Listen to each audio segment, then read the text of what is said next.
Hi, it's Dr. Ron here. And when a baby is born, one of the first things that he or she starts doing is breathing.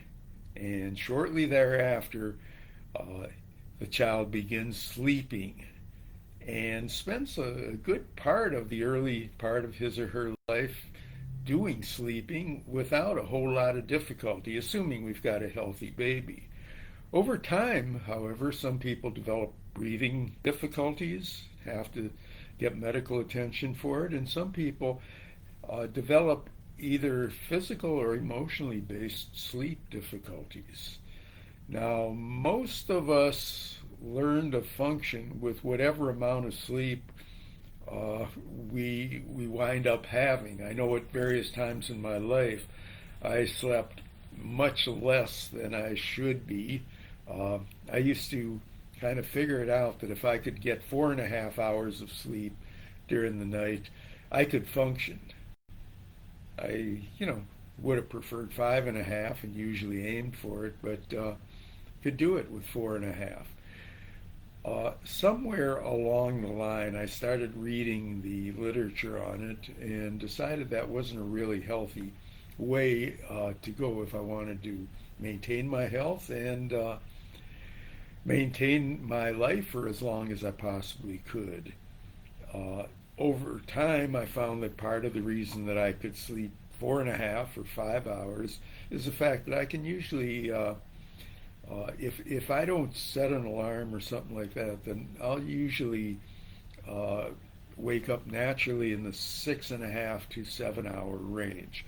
For most people, 7 to 9 hours is the appropriate amount of time.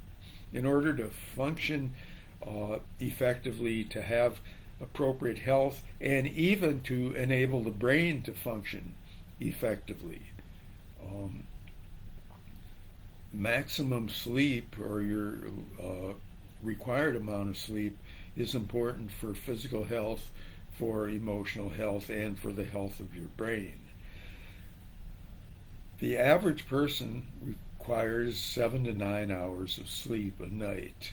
And one of the ways to determine that is to be able to see how, to go to bed at a normal time and see what time you wake up. And if you can do that for a few days, if you don't have to set the alarm for a few days and get to work, you can generally determine about what your normal sleep time is.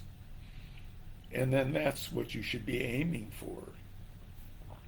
Again, for most people, 7 to 9 hours. Some of us can get by pretty well on 6. Some people need 10 or so. Uh, but whatever it is, try not to fight that. Now, obviously, there are things that can interfere with sleep. And for some people, there's a serious medical condition like sleep apnea or something that really requires medical attention. For others, there are some difficulties falling asleep or staying asleep. Um, and those are things that people should try to attend to on an individual basis. We now have principles that tell us that we do best in terms of falling asleep by having a wind down period where you're not listening to any exciting TV, you're not, uh, say, reading the news or anything that will rile you up, but generally will calm you down.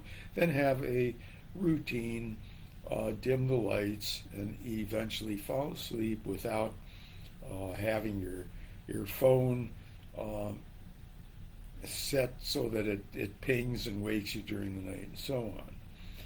Other people may have difficulty falling asleep again if they are awakened because they allow their mind to kind of spin out of control and overthink.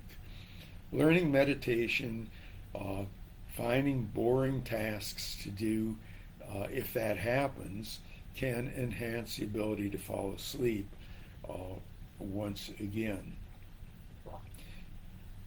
A properly prepared bedroom that's only really used so that your bed is only used for sleep or sex minimizes the potential for distractions that could impact upon sleep.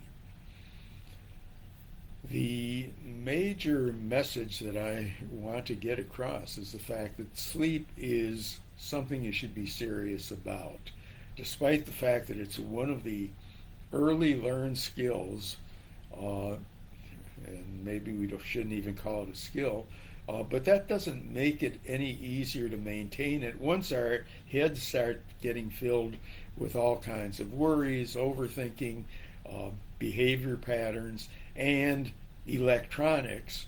Uh, that can be a real problem.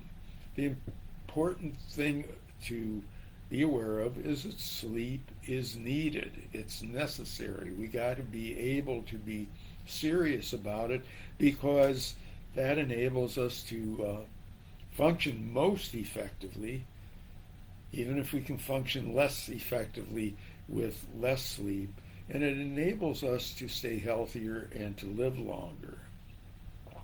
One of the things that I found when I uh, went from 4.5 or 5 hours of sleep to 6.5 hours is that I didn't yawn during the day.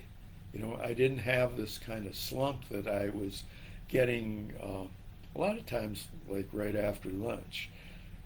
It's kind of, when somebody uh, moves to a place where uh, it's it's one season pretty much all year.